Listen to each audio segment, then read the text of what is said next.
Les éditions Télème présentent un enregistrement intégral de Glamour sur la 5e avenue de René Rosen, lu par Elisabeth Lagelée. À ma famille, avec tout mon amour. Prologue. New York, 1984. Je ne sais pas mentir. Enfin non, ce n'est pas tout à fait vrai. Qui parmi nous peut affirmer en toute honnêteté n'avoir jamais enjolivé une histoire, omis un détail compromettant ou ménagé une personne avec un petit mensonge bien intentionné? Nous sommes tous coupables de tromperie sous une forme ou une autre. Ayant passé l'essentiel de ma carrière dans l'industrie des cosmétiques, je maîtrise parfaitement l'art de créer des illusions et repère au premier coup d'œil cette tache de naissance que vous masquez sous du fond de teint. Ces sourcils que vous redessinez chaque matin, ces racines grises que vous faites retoucher avant qu'elles soient visibles, ou ce lifting dont vous n'avez parlé à personne. Le fait est qu'aucun de nous n'est vraiment authentique, ni à l'abri de jouer avec une vérité fuyante.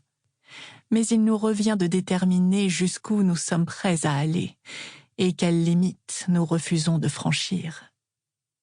Tel est le dilemme auquel je suis confrontée en écoutant la voix au bout du fil. On dirait l'ultime appel d'une femme imbibée de whisky et occupée à fumer une cigarette sans filtre. C'est une écrivaine plutôt talentueuse, qui ne tarde pas à mentionner que son dernier livre a fini sur la liste des best-sellers du New York Times.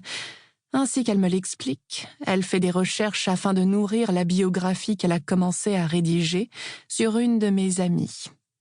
Oh, laquelle?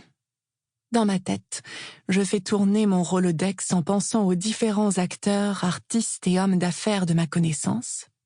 « Estée », répond-elle en mettant l'accent sur la fin du prénom, ce qui est une erreur. « Estée Lauder ». Vraiment? Mon ton se veut vaguement curieux, voire amusé, mais j'ai soudain les nerfs en pelote. Une bouffée de chaleur monte en moi et ma peau me démange. Un peu nauséeuse, je poursuis. Ma foi, elle représente un sujet fascinant, c'est certain. Une femme qui s'est forgée toute seule et qui a pris d'assaut l'industrie du maquillage. Certes, mais ce n'est pas mon angle d'approche. Vous ne comptez donc pas faire le récit d'une ascension fulgurante?